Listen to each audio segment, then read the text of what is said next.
Hello students, welcome to the EN 401 lecture on soil classifications.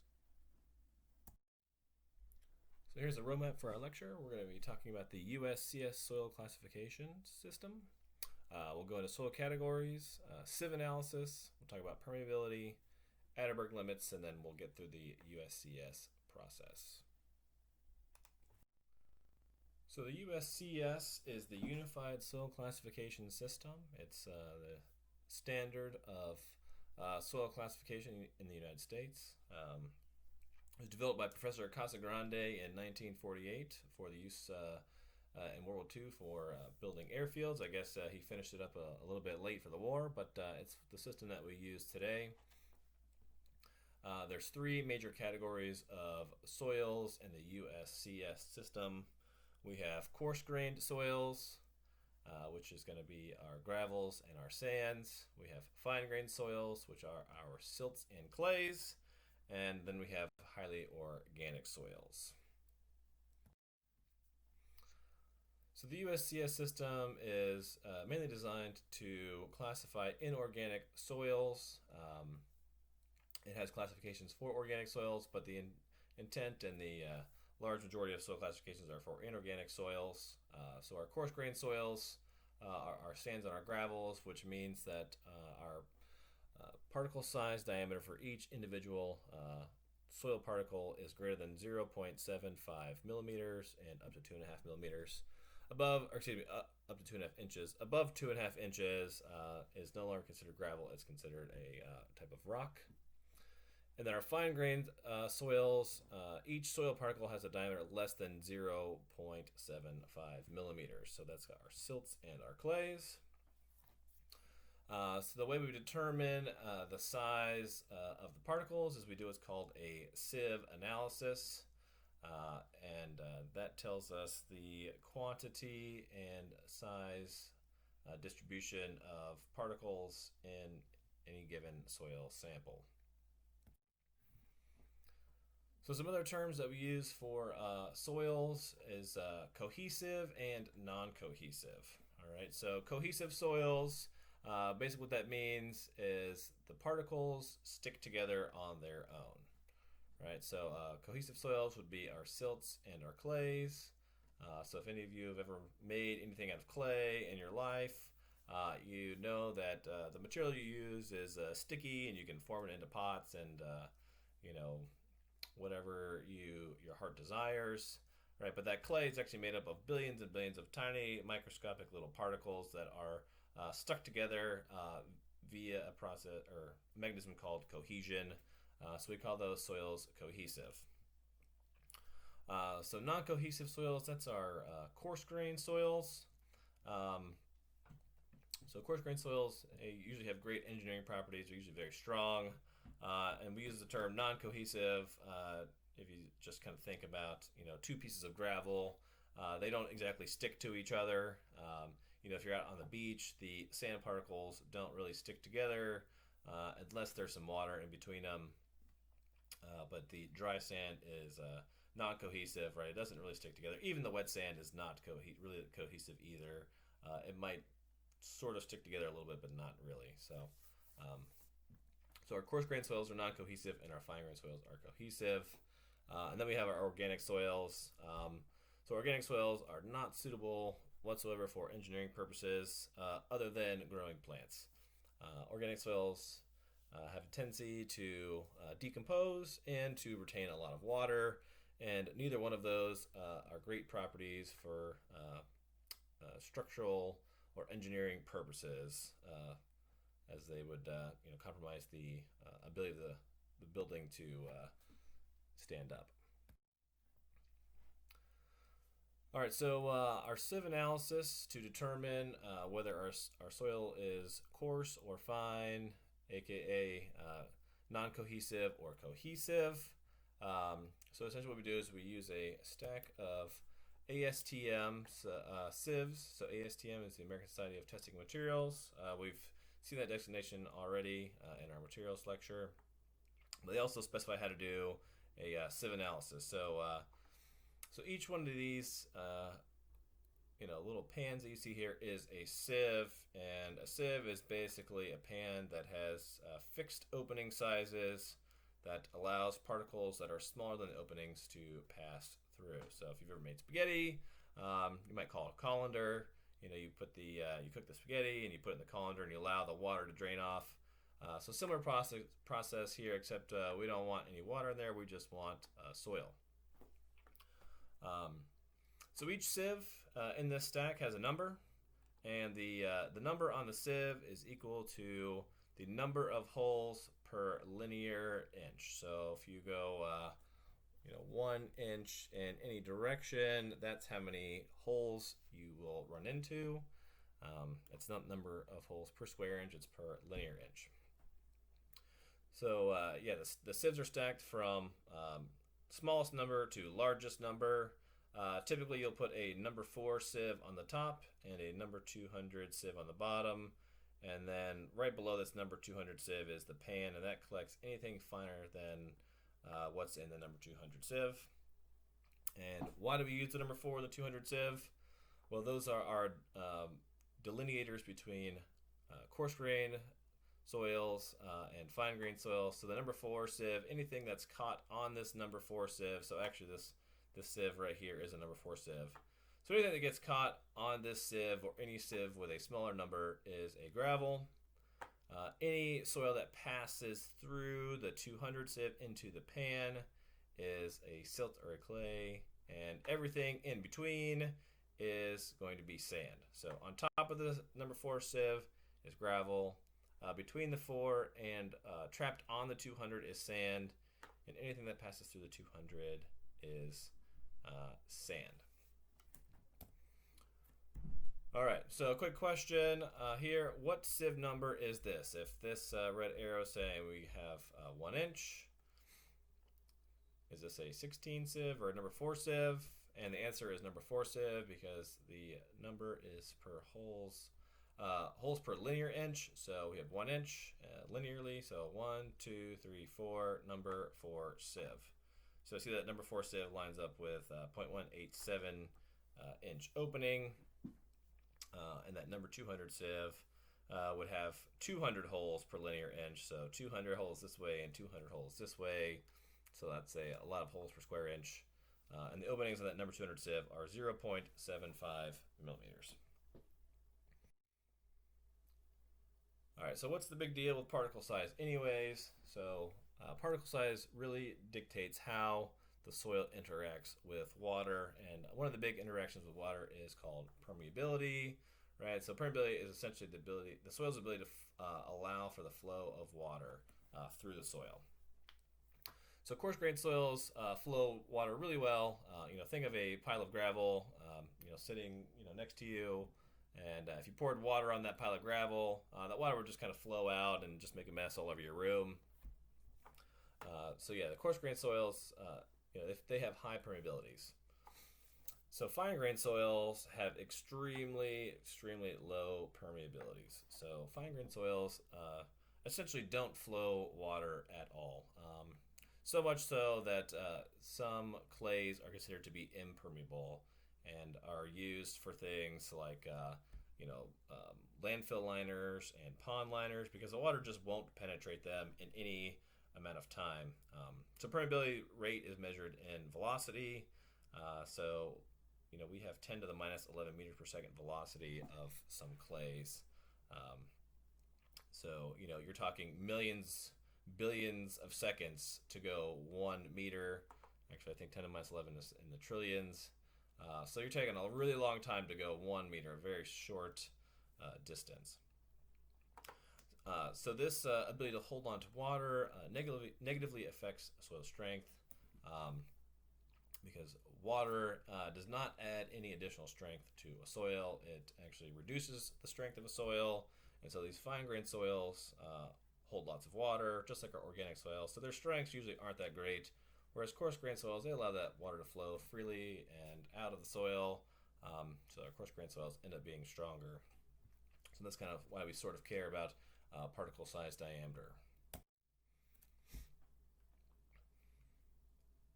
All right, so the sieve analysis is a really great tool to use to uh, get your grain size distribution for coarse grain soils. We saw that above the number 4 was gravel, and we had all those sieves, 10 or 12 or 15 sieves between the number 4 and the number 200 to collect sand, and so we could get a good picture of the grain size distribution of our sand.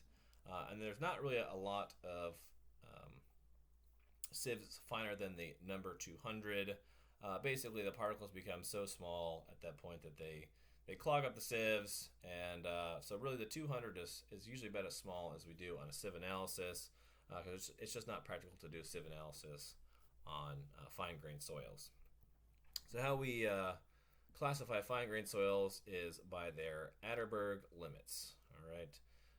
So it says cohesive soils. So we know cohesive soils are our fine grained soils, and so we use what's called the Atterberg limits to classify those fine grained soils. So if we were to take a fine grained soil and put it in the oven and totally dry it out, right, that'll start us at the bottom of our Atterberg limit state. So Atterberg limits are water contents, so we're gonna start out with our dry clay, fully dried out. Atterberg limit, the water content is 0. So we have this, rock solid state soil, fine grained soil here. So as we add water to that soil, it begins to change its properties, right? So we have our dry clay, and we're going to slowly add water to that clay until it's kind of workable, right? So you eventually add enough water where it's no longer, rock solid. It's kind of mushy and a little bit dry. So we call that mushy, kind of dry state the semi-solid state. And we're going to keep adding water. We keep adding water, and eventually all the dryness comes out, and we get this nice workable clay. So sort of like Play-Doh. So the clay can be molded and shaped kind of however you want it. So once we hit that point is what's known as the plastic limit. All right, so the plastic limit is the water content at which our fine grain or our cohesive soil begins to act like a deformable solid, so sort of like Play-Doh, right? So there's a test for this. Essentially, you roll out a snake of the clay, and you have to make a snake of a certain diameter, and then you keep changing the water content until you're able to make that diameter, clay snake, and they say, okay, that's the plastic limit, right? And that plastic limit again is a water content, right? So once we achieve that water content, the cohesive soil or the clay will begin to act like a deformable solid.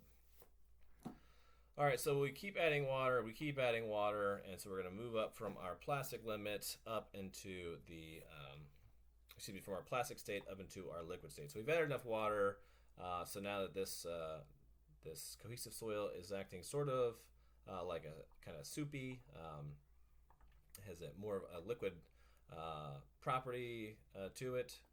So there's a test here. It's called the liquid limit test. You can watch that video. But essentially, the liquid limit is determined. Again, the liquid limit is a water content. So once we figure out the amount of water required to turn that soil into a liquid, we know the liquid limit, right? And then we can calculate the plasticity index. So the plasticity index is just the range at which the soil will act as a deformable plastic. So we use all of these, the liquid limit, the plastic limit, and the plasticity index in our soil classification methodology. All right, so we're going to get into the USCS process now that we understand how to do a sieve analysis and we understand what the Atterberg limits are. So the USCS process is used so that you end up with a 2-letter and named soil classification. All right, so we'll just go through what the 2 letters could possibly be. So the first letter is either going to be a G for gravel, an S for sand, M for silt, C for clay, or O for organic. So organic soils, those are classified basically by look and feel, right? So if there's a lot of visible organic material, we classify as organic. So the sieve analysis and the Atterberg limits are for our inorganic materials, so gravel, sand, silts, or clays. So that'll be our first letter.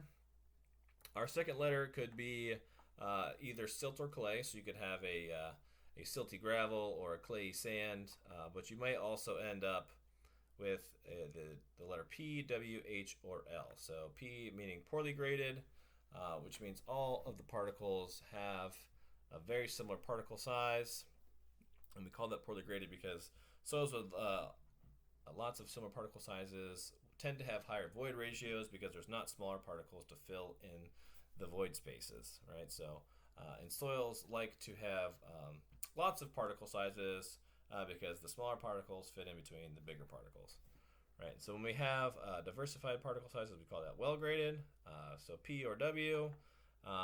And then we have high plasticity or low plasticity, and this has to deal with essentially the range of the plasticity index for our cohesive soils. So how do we get that two-letter classification? Well, we use this chart here. So we classify all of our soils from left to right on this chart, right? And we get this data to do this from our sieve analysis. So our sieve analysis breaks down about half of this, and then our Atterberg limits will tell us about the other half. So when we do our sieve analysis, we can determine if most of the material is coarse-grained, so retained by a sieve smaller than the number 200, or did most of the soil pass the number 200 sieve, is it fine-grained? And then, once we determine that, we can figure out, okay, if it's coarse grained, is most of the coarse fraction gravel, or is most of the coarse fraction sand? And if we have a fine grained soil, we're going to start looking at Atterberg limits, right? So looking at our Atterberg limits. Once we get past that step, we're going to, on the coarse grain side, we're going to check to see what our percentage of fines is. So do we have not a lot of fines or more than 12% fines? And same process with the sands.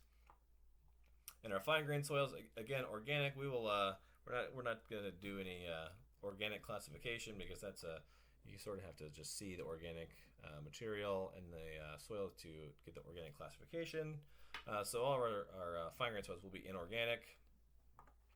And then we end up with two options here once we get past that step. So GW or GP, GM or GC, etc., all the way down. And to get the granularity on how to get to this group symbol, this two-letter group symbol, we'll have to use the charts on some of the following slides. So here is the USCS process, sort of written down step by step. You can go ahead and look at this in the slide deck. So what's great about this slide is it shows a grain size distribution graph here on the bottom. So after you do your sieve analysis, you'll end up with this grain size distribution graph, right? And it tells us what our percent passing each sieve number is going to be, right? So if we look on the bottom here, we have our grain size, which also correlates with a sieve number. So grain size here, sieve number here. And then on this y-axis here, we have the percent passing that sieve number. So if we had a really small numbered sieve, like let's say we had a 1-inch sieve and we poured all sand in there, right? 100% of the sand would pass through, the 1-inch opening sieve. But then as the sieves start to get smaller, more and more soil gets retained, right? So the percent passing begins to decrease until you finally will end up maybe at the number 200 sieve or the pan, and most of the soil has been retained, or eventually once you hit the pan, all the soil is retained, right? So this graph eventually goes to 0 for the pan. But yeah, as the sieves get smaller, more and more soil has been retained by previous sieves. So that's why we get this sort of backwards S-shaped curve.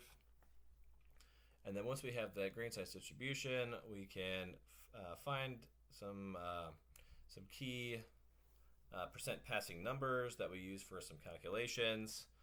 So you'll see here that in this graph, they're showing us how we find our D60. So D60 is the grain size at which 60% of the soil passes through. So if we wanted to find our D60, we just find our percent passing equal to 60%. And we line that up with a graph here, and then we can read our grain size off the x-axis. We can do the same thing for D10. So if we wanted the D10, we could go to the 10% passing, and then line it up with the line here, and then then we could read off the graph what our D10 is.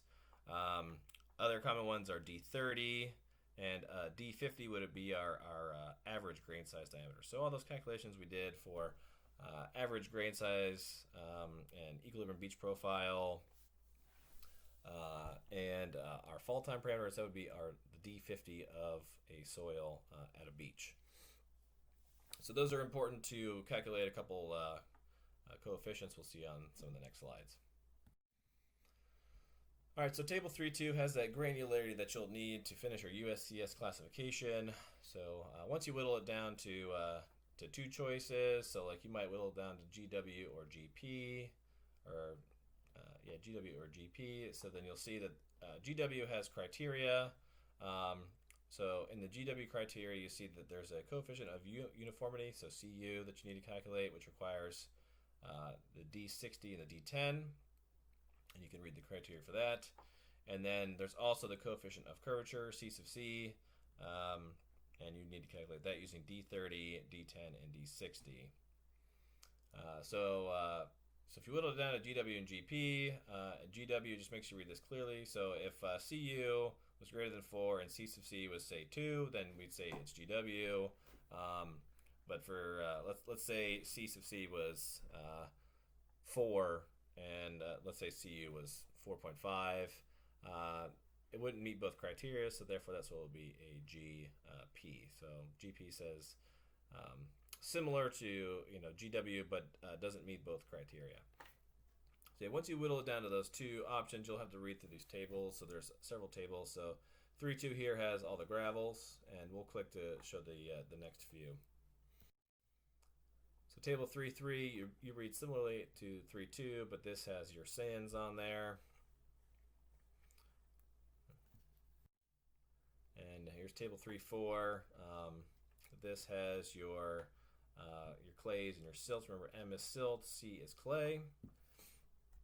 And you'll see on our clays here, it starts talking about plots, Atterberg limits plot above the A line. So we have a graph on an upcoming slide that shows how to plot against the A line.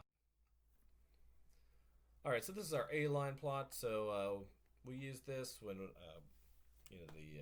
situation dictates. All right, so this A line plot is plotting the liquid limit of our soil against the plasticity index, not plastic limit, the plasticity index. All right, so those will be given to you. Remember, the plasticity index is the liquid limit minus the plastic limit. So you plot those points, and our A line is this line here, which I didn't draw very well, and it did some weird things, but it's this line here. It says A line, so we'll erase that. So that's our A line there. All right, so if we plot below the A line, you can see that we have M's, which means our silts will plot below the A line, and our clays will plot above the A line. And if you plot it in this zone, it could be silt or clay. So again, you plot the liquid limit against the plasticity index. If you plot below the A line, you're going to get something that's silty, so it might be a silty sand, or it might just be ML. If you plot above the A line, it's going to be clayey, so it could be a clayey gravel, or if you're in a fine grain soil, it could be like a high plasticity clay, CH. All right, so here's USCS example number 1. So the answer's already given to you, but go ahead and work this one out. So you've got the example videos posted for you for the solutions on this. And here's USCS example number 2. Go ahead and try to work this out and get the same answer that we got. All right, here's our review. Thanks for watching.